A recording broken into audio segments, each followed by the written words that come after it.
Welcome, friends, to Unlocked 379. It's IGN's weekly Xbox show. We've got plenty to cover this week. 3 major games that you can play right now. We'll talk about the Anthem VIP demo weekend.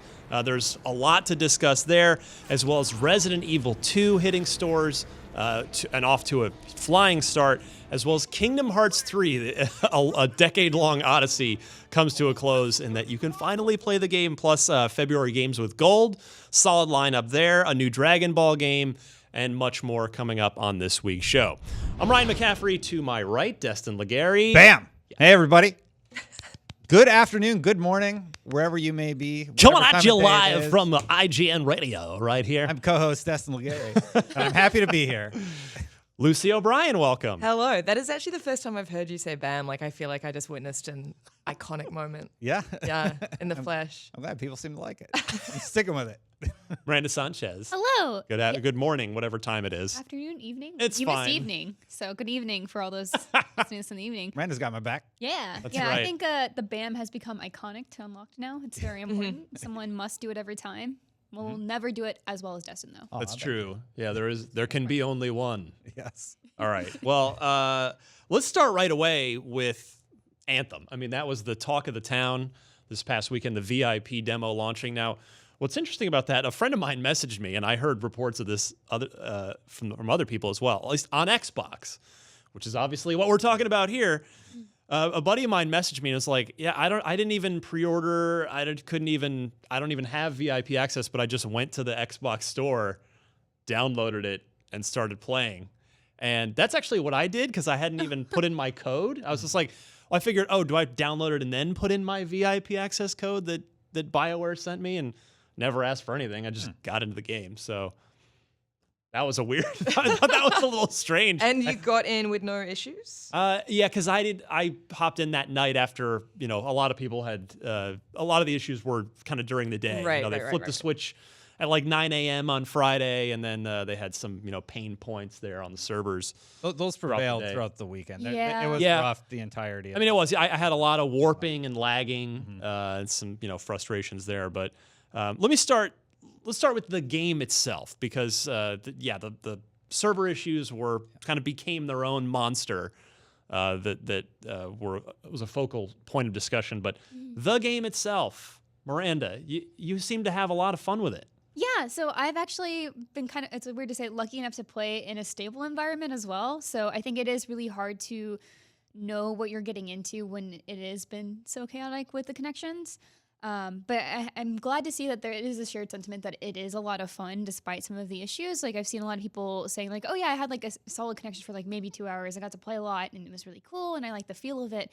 And that of course prevailed when everything was functioning normally. It's just so fun to fly around. Dustin and I were talking about combos. Yeah. So that's such a big part of Anthem, is that there's like a nuance to its combat, right? Yeah. And it's, when you first see it, there's not a lot of tutorial here, so there's not a lot for training in that. Right, because it throws you in right at level 10, Yes, right in the it's middle of the just game. Here you go. So the Ranger, I think, is one of the more difficult ones to set up for combos, because he's like kind of supposed to be a single target javelin. And you just have these explosives at first, and at first you're just like, yeah, just fire an explosive, killing enemies, using your gun, and then you use melee, and you're like, oh, I can stun people, and then if you use melee and a grenade, then you get a combo, and you do like way more damage and get more points. And so it's like really cool to see how all of those things just unfold as you play more.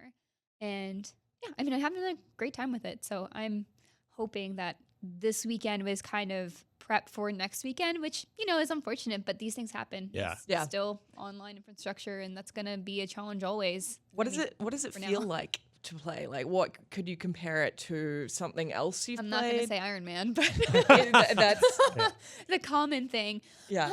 I mean, Tom and I had a discussion about this, but it definitely still feels like a BioWare game in some of its mechanics, and even like with the combos and the abilities, like there's some of that Mass Effect feel there, and like how things explode and just like the damage enemies take, and like the different armor types that they have and barriers. I think the thing that is just very new though is that flight mechanic, and it does feel very, very good. So I play the Storm a lot, and there's an emphasis on floating. So when you're floating, you have an extra shield, and you just have an advantage in being that, but it also puts you a little bit more exposed. But the idea with the Storm is that you're supposed to be kind of like the spellcaster type, and you do a lot more AoE damage and like bigger wave clearing, and it's easier to set up for combos. So I think it's just cool to see how they're utilizing that beyond just getting to point A to point B. For Storm, pro tip, ABF, always be flying. Like you have to be in the air with that class, Yeah, for and sure. like your cooldown for your flight suit too is like shorter. Like it'll maintain your flight longer. Yep. So if you did like the same thing with a ranger, like you overheat pretty quickly. Also, one thing I really do like is when you start overheating, it sounds like a kettle. Yeah. Like you hear Really? this start going. Oh, that's Yeah. great. I like that. I do feel like the loop is still. It definitely reminds me of Destiny, though, and I don't say that in a good way or a bad way. It's for just sure. you know, as far as the, you know, you've got a couple of guns, a couple of special attacks on the bumpers, and an ultimate, like and just, you know, trying to get those combos and go from kind of area. The actual sort of moment to moment loop of it still had a Destiny feel to it. Obviously, you're third person and you can fly You around get like drops. Iron Man. Yeah, you have a crew that you need to play with, Yeah. and you want to like team up with your crew to make sure that you guys have different javelins and like there's some strategy there. There's definitely a lot of parallels to Destiny. It's funny to me. Again, it doesn't mean anything. It just made me chuckle when I thought about it. Was that Destiny plays in first person out in the field and third person back in the tower, Yeah. and it's the opposite Right. for Anthem. It's first person, you know, up in the Fort Tarsis, and then third person out in the field. It's just a I didn't even a think about silly that. little thing that occurred to me. Now, Destin, you've spent as much or more time with this game than anyone at IGN so far. How are you feeling about it? As a, you know, you have well over 1,000 hours of Destiny under your belt, and you know, you're a big BioWare fan. We know your Mass Effect love. So how are you feeling about this game so far? Yeah, I played a lot this weekend, and near the end of the weekend, I started sort of messing around with my builds, and that's really where the meat and potatoes of Anthem is going to either shine or not when you get into the end game, whatever that may be. And it was really, really interesting. I was messing around with this thing called Muster Point on the Ranger, which actually amplifies all of your weapon damage by 20%. So now we have the next one coming next week, and I'm like, I need to get 4 javelins and see if this stacks. And your progress, BioWare told us on our live stream with them, that will carry over. So anything, if you got to play in the VIP demo this past weekend, that progress will carry over to the public demo this weekend. Yes, I believe so. And they unlocked all 4 of the javelins. They said they're going to do some other cool stuff, like potentially unlock the new social area that Mike Gamble revealed on Twitter a few days ago. And I'm really, really liking the gameplay loop of Anthem. It's really fun. And a lot of people just ended up repeatedly running Tyrant Mine on a hard difficulty. And it was very, very difficult, actually, with the abilities that we had at our disposal. Yeah. So that was a fun way to sort of learn and perfect how you're going to play each of the classes with your teammates. So let's talk for a minute about the issues that plagued the VIP demo, because I really thought, and I know I'm going to get hate for this, and that's fine, and this is my opinion. I thought the reaction was pretty unfair from the community at large, and I know, Destin, you disagree. I do, yeah. But you know, this is a pre-release demo. Do you want better to happen now than when you've paid your $60 and the game is launching? And I know people disagreed with me on this, but this was a free thing. Yes, you had to pre-order it, Yeah. but you haven't paid your money yet. You haven't, you know, it's Amazon. You charge when the thing ships. So Yeah. I thought it was unfair for people to be just jumping straight to the pitchfork and torch mob on the first day of this demo. I'll never support a pitchfork and torch mob, of course, but I think it is responsible as a consumer to look at a product and look at the challenges that you're facing, especially in a VIP demo that a lot of people feel like they put money towards for, and then make a content decision at that point. I saw a lot of people say that they're canceling their pre-order and that they're going to wait for reviews. I think that is responsible. Sure, that's fine. That's I mean, responsible. as a pre-ordering in general is just A bad idea. stupid. It's just a Yeah. mix. Unless you're like really confident in a game, I think you're risking something there. But I never support attacking a developer or anything Yeah. like I that. think That's See, and that's where I think people were just primed. They were just like ready for. It's like they just doused the room in gasoline, and we're standing there with a Zippo lighter, just waiting to drop it because it was EA and because it was BioWare, who, you know, BioWare's goodwill, shall we say, has I will say, I think has largely been dried up in the eyes of the community after the ending of Mass Effect 3 and Andromeda. Here's what a lot of people may not have seen. They may not have seen Mike Gamble flying to Tokyo, tweeting about how the developers are on it, or Mark Dara just dealing with the same pains, or John Warner responding to somebody who said, like, you guys have been so silent. He's like, we're not feeling silent. We are busting our asses to fix these problems to make a better experience for you. And it's really refreshing to see them openly going through the woes and saying, we're just as upset as you are, and we understand what you're going through, and we want to get you playing as soon as you can. To that point, I think they could have focused that attention a little bit better. I noticed the Anthem Twitter proper was like silent. Yeah. Like they didn't actually retweet much from there. They didn't actually put a lot there. And that's actually the point that they tell you to go to in the demo for information. It's fair. And so I think that was a problem, even though I do think the developers did do their best to be communicative. And I do appreciate that they started releasing daily updates. It's like, hey, this is what we're working on. This is what we're fixing. I appreciated their big long post on like, hey, here's a breakdown of what actually happened. It wasn't a server capacity issue. It was something completely different. So like, it wasn't that there were too many people. It was something else. Yeah. And like these things happen, and it's really unfortunate. And of course, I think it's unfortunate for both sides. Of course, these people did have to pre-order, and that is still something, you know. This is supposed to be that special time for the people who had invested in it before everybody else. Yeah, that's fair. I think it's fair to be upset, but also there should be like a level of empathy there. Like these are people, and they are working probably crazy hours to get this fixed. And like I'm super appreciative of that, but I also understand the frustration. But again, it's like, just don't be so vile. It just reminds me of this, you know, Nintendo being really transparent about Metroid 4 recently. Yes. Yeah. And that started a conversation about basically publishers and developers opening up a channel of communication, of open communication between themselves and the fans, and how important that is. And how important it is to, not just because the fans, you know, should be told what's going on, but also it does remind the fans that there are people making these games on the other end of this like otherwise faceless brand. And I think those two sort of highways are just so important, and that's why just open communication as much as humanly possible is really important. Yeah, and I've actually noticed that happen a lot more with developers generally. Like even with the Blackout beta that happened last year, they were like super open about everything they're fixing. Like, hey, we have noticed that this is imbalanced. We're fixing this. We're doing this. We're doing this. And I think it just goes such a long way to reassure people that things are, one, being taken care of, and two, that there's something happening behind the scenes. Like, we'd like to assume that, but now we know. Now, the one, it's a subtle distinction, but I think one, for the lack of a better word, mistake, but one maybe thing I wonder if BioWare would have gone back and done differently is they probably, in hindsight, should have called this a VIP beta, 100%. not a demo. And I know that sounds ridiculous. No, it doesn't. It doesn't. But it's not it's a ridiculous. demo is sort of has the connotation of Finished. it's a finished, a broken off piece of the finished product. Yep. Whereas a beta has the connotation of this is very much still in progress. And I wonder if even that.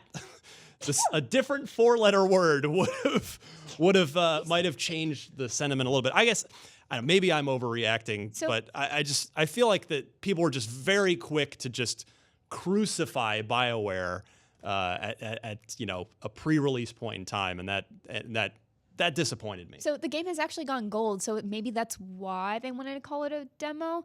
But also, this is a build from like 6 weeks ago, from like sometime in December. Right. And so this is not the final version of the game. And they did say it's like, oh, we stripped some things out.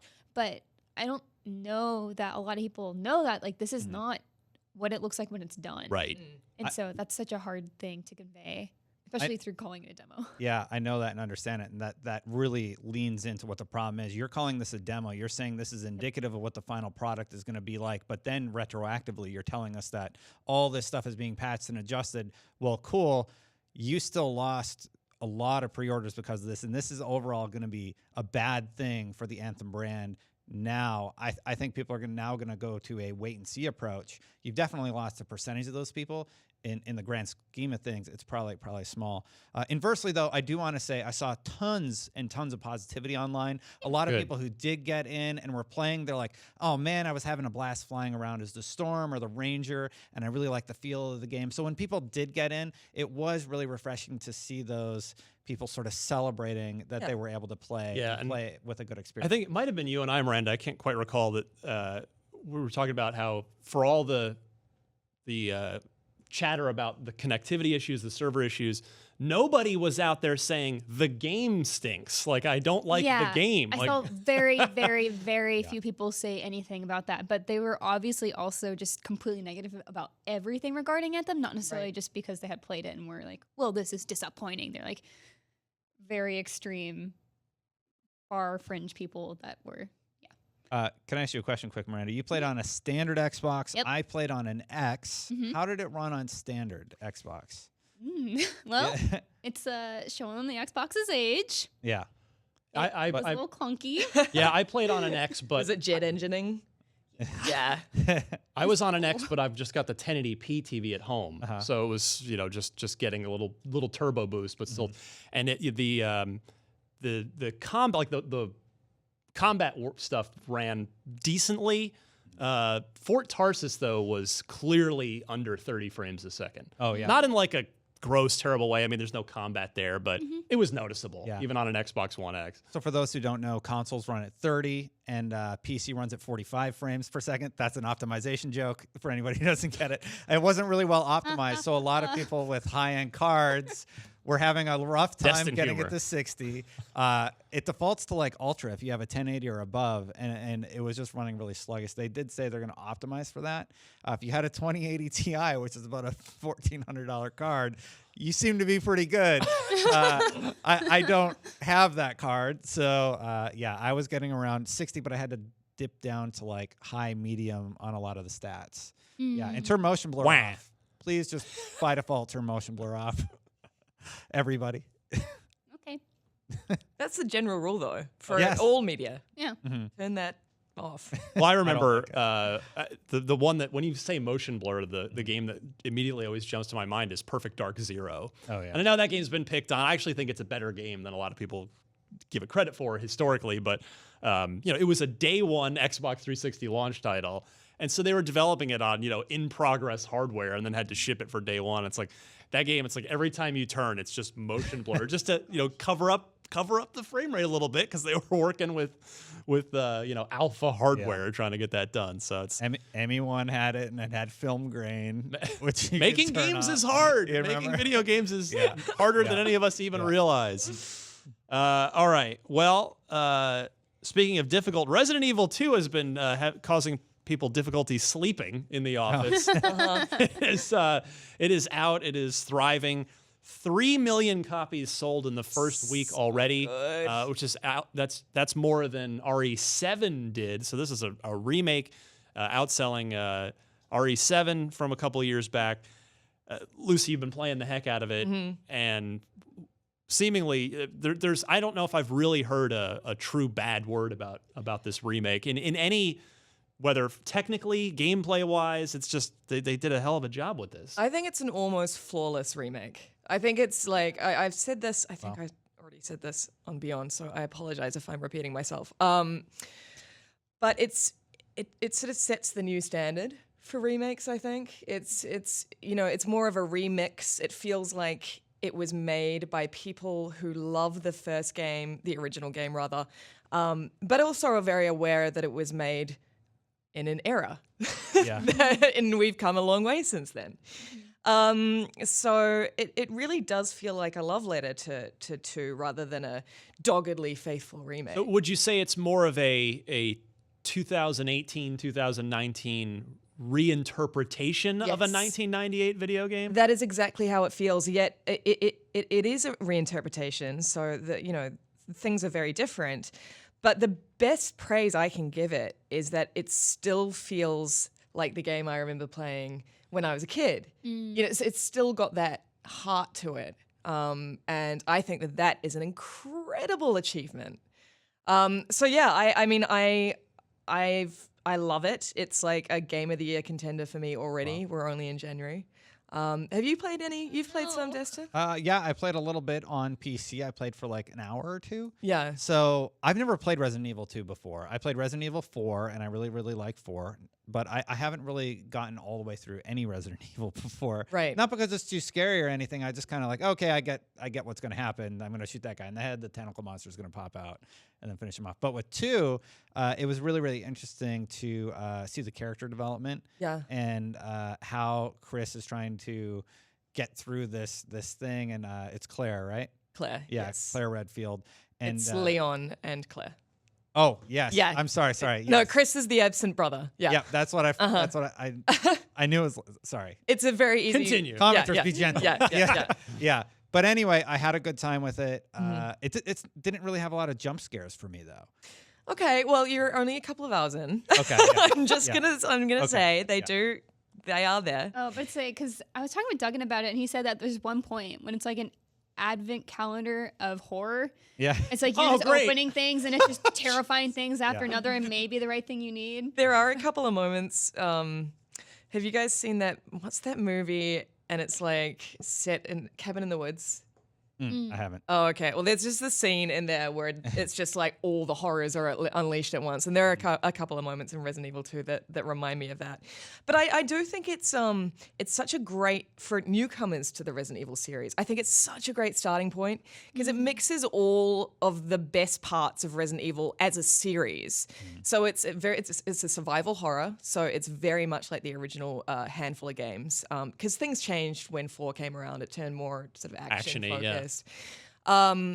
It's got that over-the-shoulder perspective, so we're no longer, using the really archaic tank controls. Like fixed camera angles are gone. It's very streamlined, but and in that way, it just feels like the amalgamation of all the best parts of all the games. And yeah, I think it's an amazing starting point for anyone wanting to get into the series. And it is scary. I have to play it with the sound down. Oh, really? Like, not completely down. Like, I still need to hear what's going on. Yeah. Especially when it comes to Mr. X. But Heard about that guy. Yeah, but it's really tense. It's really full on. Yeah. See, I want to play it. I don't necessarily do horror well, especially before bed. Right. But like before bed's the only time I have to play games. Yeah. So, I want to play it in broad daylight with the windows, with the shades up and the sun coming in, but So- I have no opportunity to do that. Yeah.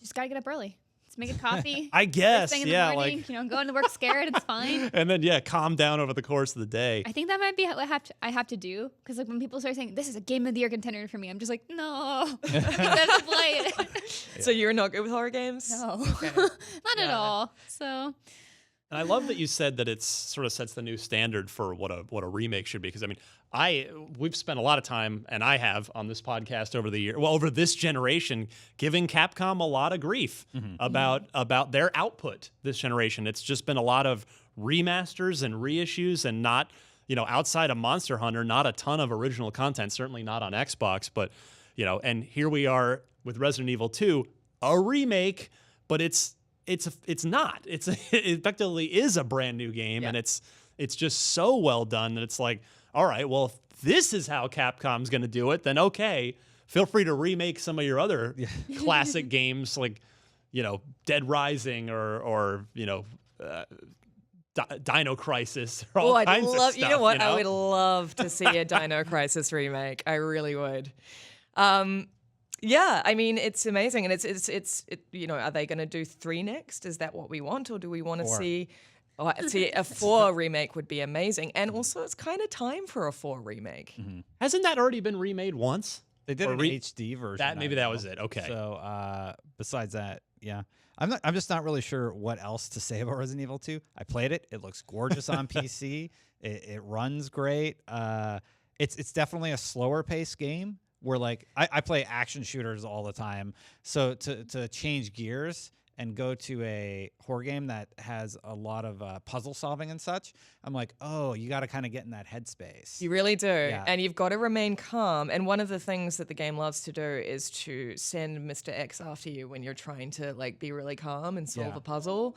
And that's not a fun time. It's not So a fun time. Lucy, have you seen, because I think it was our friend Mitch Dyer shared around. I think he was quote tweeting someone else, but there was I saw it on his feed. There was a clip going around from the demo. It was still full game, but of a zombie like getting shot, falling down, like severing in half, and then after you think it's dead, and after like 3 seconds, it just starts crawling towards you.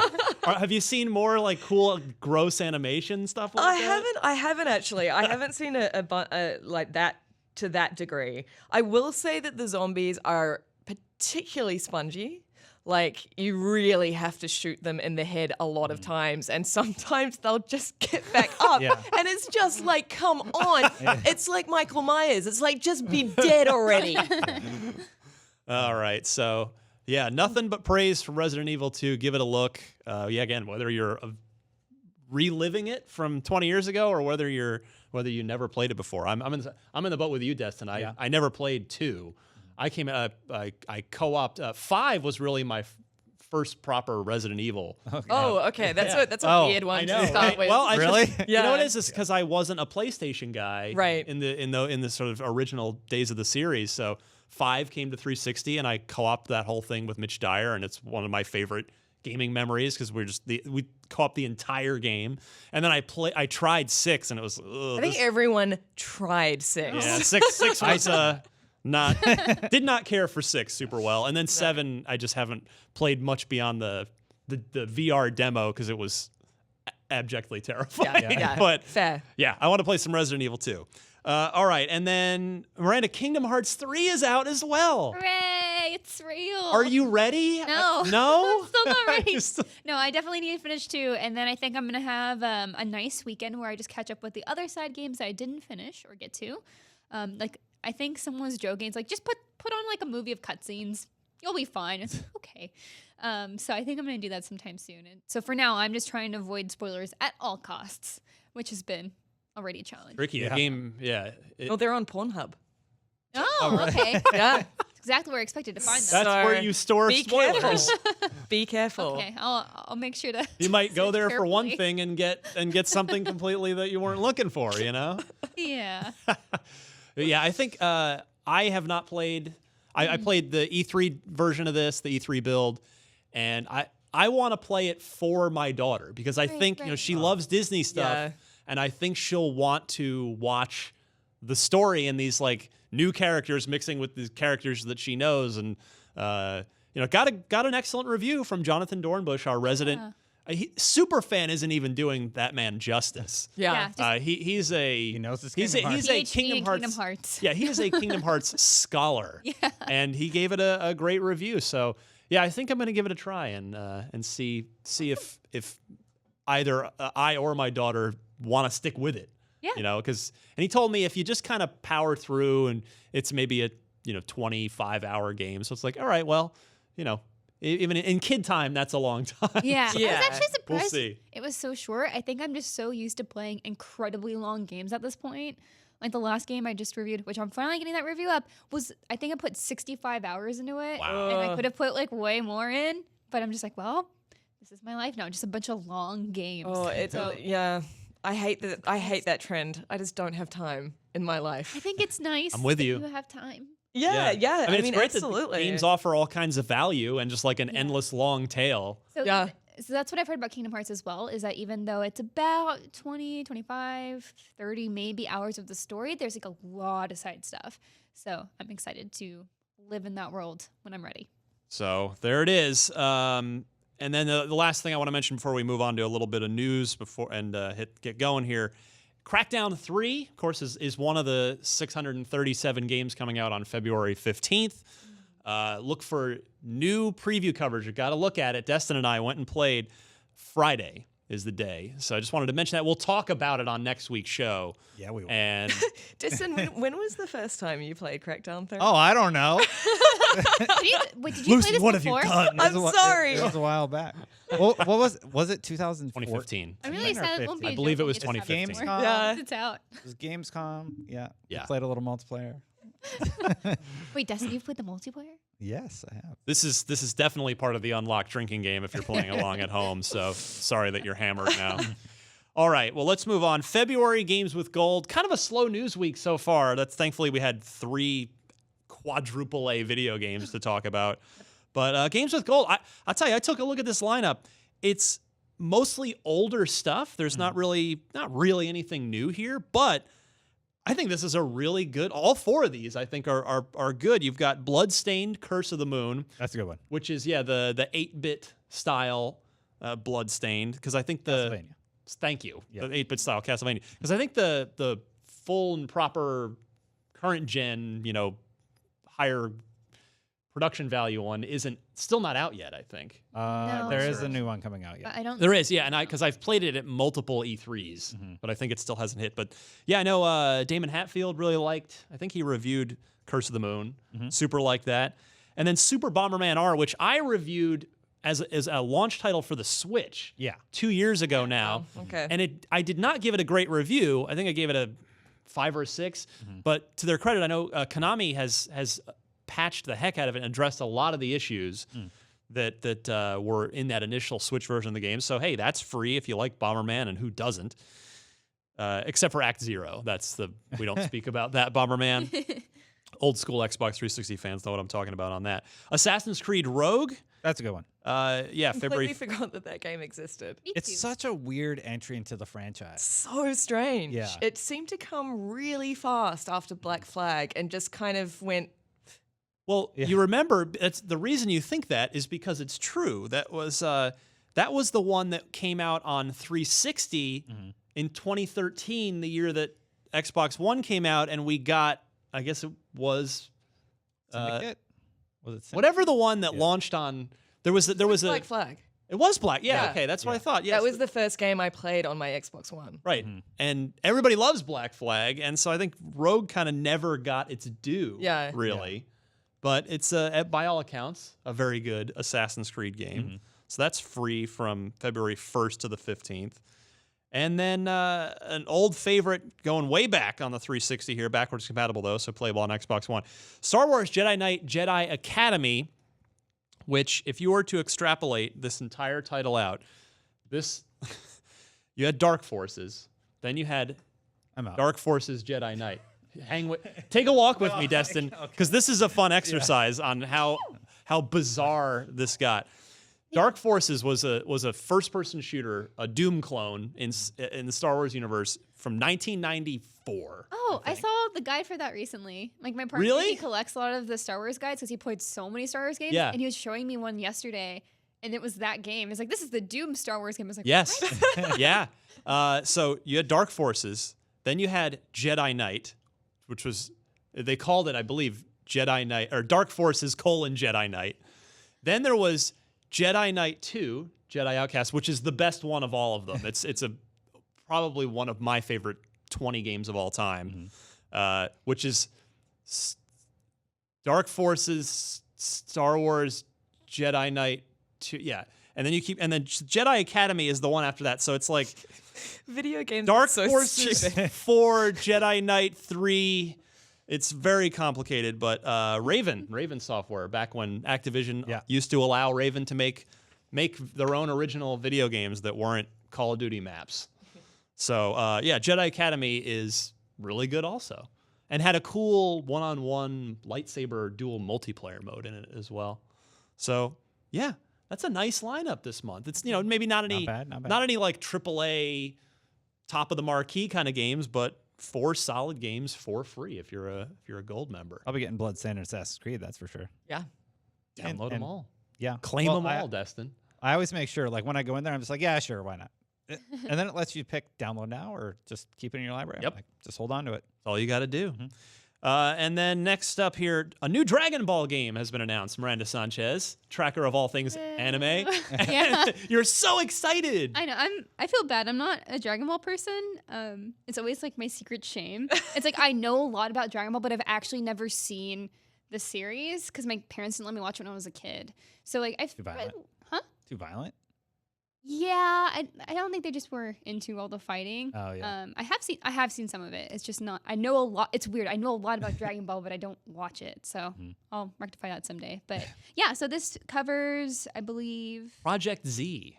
yes. And then this one is supposed to follow Dragon Ball Z. I'm pretty sure. Yeah, discover the story of the mysterious Dragon Balls. Join Goku and fellow warriors in the never-ending search for the ultimate fight. They showed off Goku, Gohan. I don't know how to pronounce any of these. Piccolo. You're doing good so far. You're doing good. Vegeta. Vegeta. Thank you. See, Wow, Ryan. So a lot of the Dragon Ball characters are named or references to food or vegetables. Or vegetables, and like Frieza is like a freezer. And then I think his dad's named Cooler. And then, yeah, there's Dragon Ball is really funny. Like, it is a good time. And they just love fighting. Clearly. Well, they said never-ending battle. It's true. It just never ends. The newest movie is just about them wanting to fight more. They just want to fight. And then they find out a new guy who's just, like, essentially born to fight. And then they fight him, and then they save him from himself and his terrible father. And then Goku's just like, hey, let's fight more sometime. What a miserable existence. I mean, spoilers, all I guess, you for do. the movie, but not really. So, no, it's pretty good. Like, that half of that movie, actually maybe 2/3 of that movie is just fighting. It's really good. Yeah. It's fun to watch. There you go. But yeah, so a new Dragon Ball game with fighting. I like that CyberConnect 2 is developing this, so they did a lot of the Naruto games. Like, a lot of them. And I particularly like how fun those are and, like, kind of creative they get with those fighting styles. So, it'd be cool. Excellent. And then finally this week, we've got a new hire on the Xbox team, Damon Baker, who, if you really, really keep track of all things in the industry, he was the former head of partner management at Nintendo, has joined Microsoft as the head of portfolio for Xbox, sort of overseeing second and third-party content. He says on Twitter, honored and excited to help evaluate all second and third-party content towards our strategy. So yeah, I'm kind of curious. You know, it's always nice to see Xbox add talent to the portfolio. They've added so many studios, and here I wonder. You know, I feel like we've kind of stopped getting those second-party cool Xbox One games. You know, the Quantum Breaks, the Alan Wakes, the Rises of the world. So hopefully Damon will sort of prioritize that and go back out and bring some more great content to the Xbox. Mm-hmm. Also, I have an amendment to my statement. Please. Frieza's father's not Cooler. I forgot. His father's King Cold. I think King Cold also has a son named Cooler. Huh. Got it. By the way. That's interesting. That's an interesting hire. I just like, but also I never sort of think that anyone leaves Nintendo. Do you know what I mean? Yeah. I just sort of think they live, like, their career is Nintendo, and then they leave the industry or they die. Like, Whoa. it's just it's a cool get for Xbox. And the guy just drives right down the street to work now because they're both in Redmond, yeah. Washington. So the commute doesn't really change for Damon.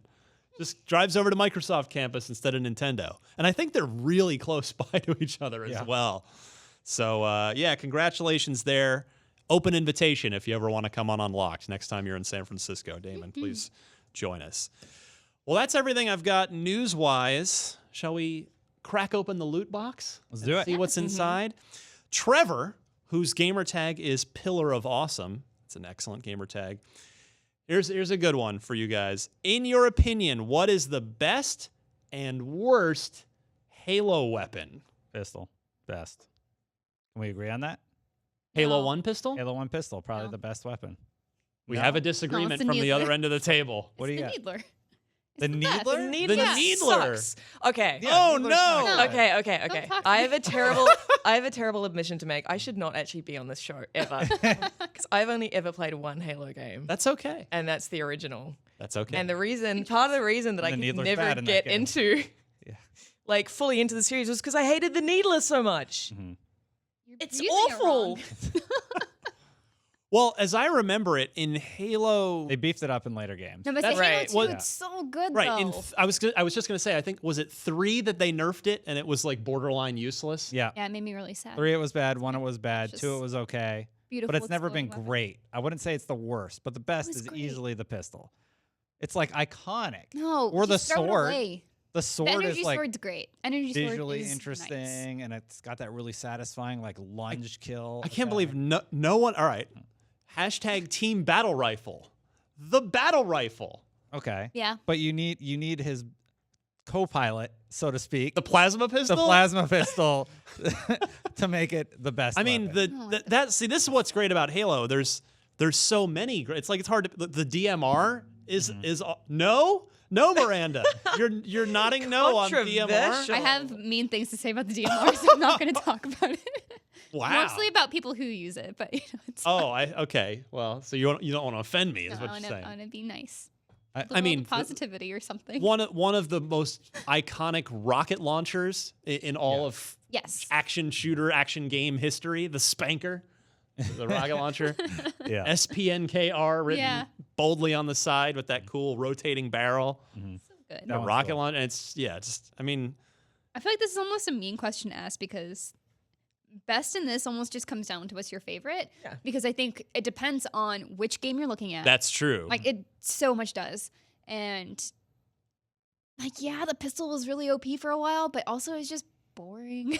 All right, It's a well, let's pistol. just all right. So just to satisfy Trevor's curiosity, then let's just go. All right, Halo 1, best and worst weapon.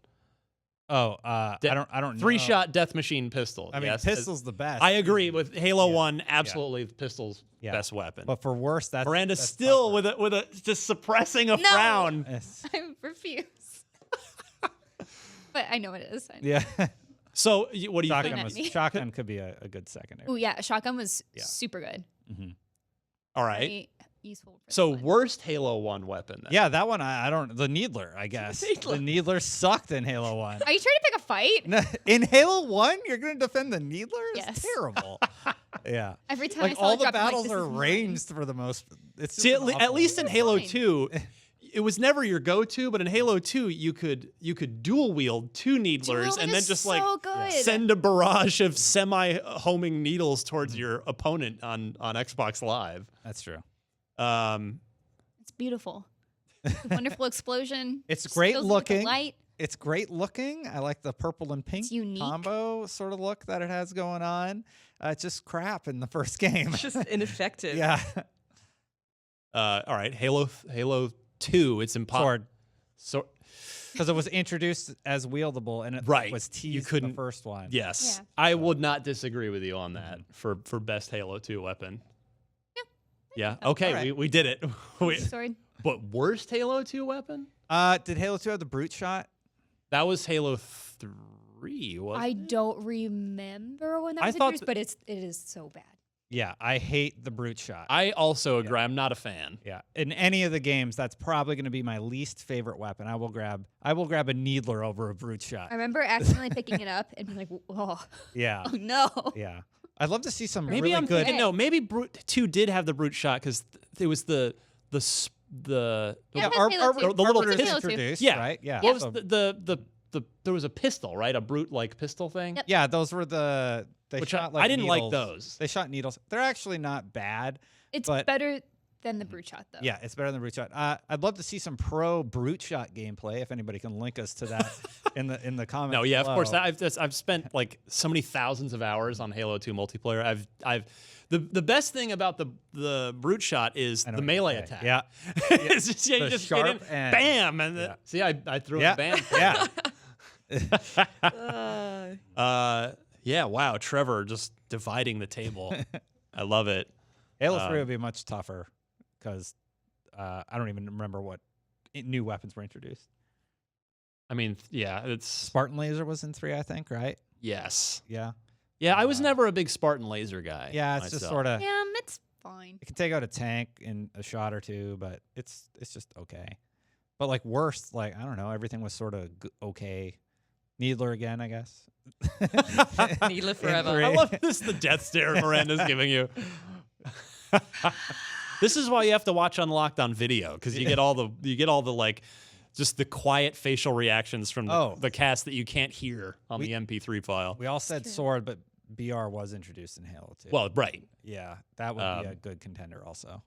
yeah, and then As long as it's not. I've never really liked plasma pistol. I just never liked It's it. a secondary. You That's never like- use it as your primer. Exactly. It's Yeah. like a primer. But whenever I had to pick it up, I was always just very disappointed. yeah, I have a lot of Oh, memories of yes. playing Colossus, or Colossus, the one you know the one I'm talking about, right? With the big man cannon in the Okay. in the middle, like in the dead middle of the map.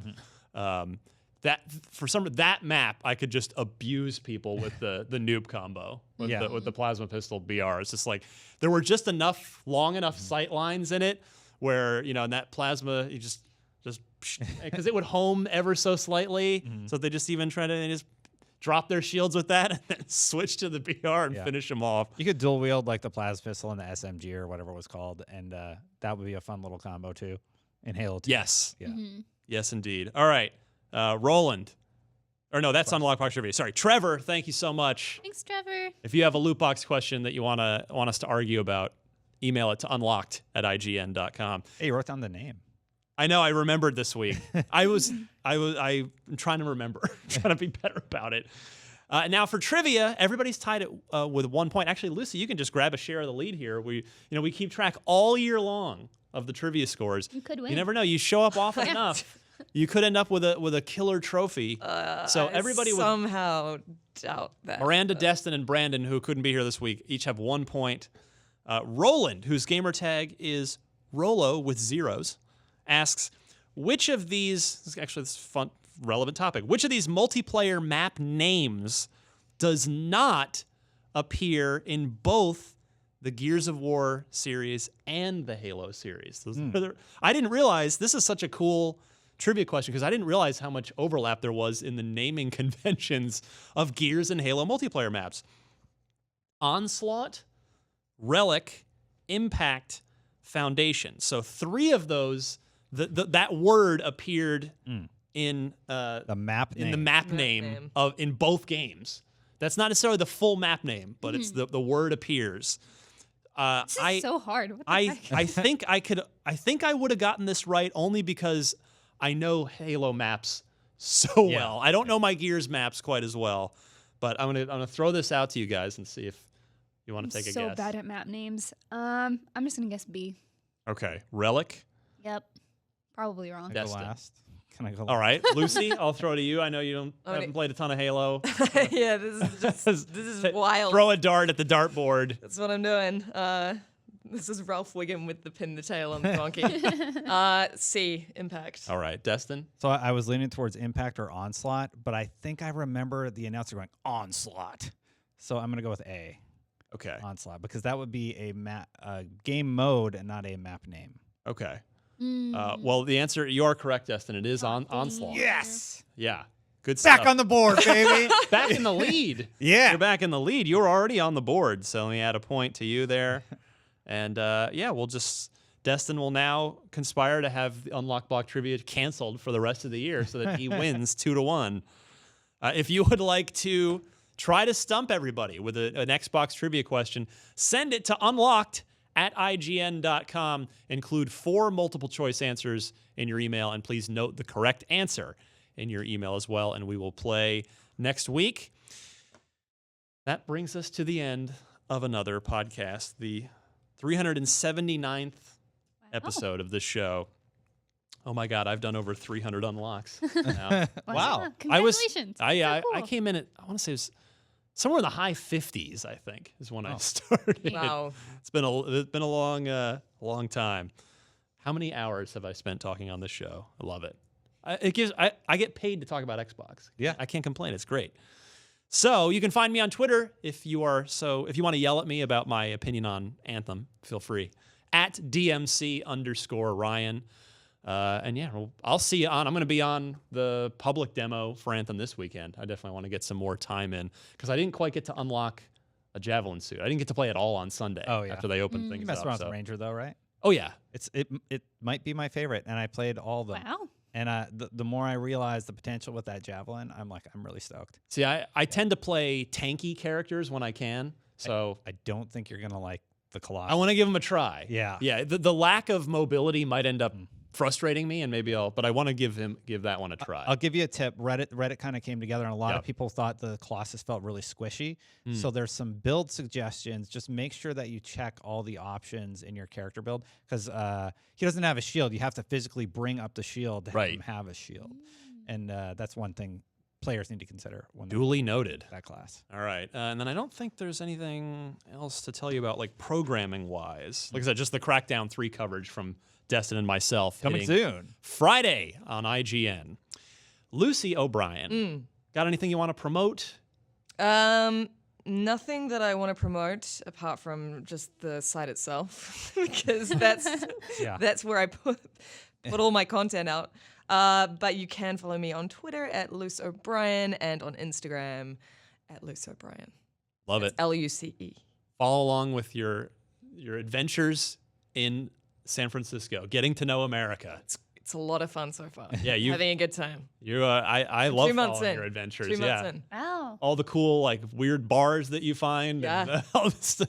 You know, I've lived here for a long time, and I'm not doing any of the cool stuff you're doing. See, what you've got to do is you've got to get on Tinder. I don't think my wife would appreciate that. I'm going to pretend I didn't hear that. Miranda. Hi, you can follow me at Havoc Rose, and that's Havoc with a K, on Twitter, Instagram, and pretty much everywhere else. Finally, that review I talked about forever ago, My Time at Portia, is going up today, which is very nice. It's just kind of not a super high priority to get up immediately, so we kind of held off on it, and now it's ready to go. So that's nice, and I'll be working on the Anthem wiki, so if there's anything you need help with, or if there's something that's not clear, please just let me know. Fantastic. Destin, take us home. Cool. At Destin Legary. And if you guys want to join me after work, I stream over at twitch.tv/the Destin channel every Tuesday and Thursday. Guarantee it, but I've been streaming way more because, like, all weekend I'm going to be playing Anthem. We got Division around the corner. Anthem comes out on the 15th. February is going to be nuts. So IGN After Hours with Destin Legary. basically. Yeah. All right, great stuff. And we'll see everybody for episode 380 next week.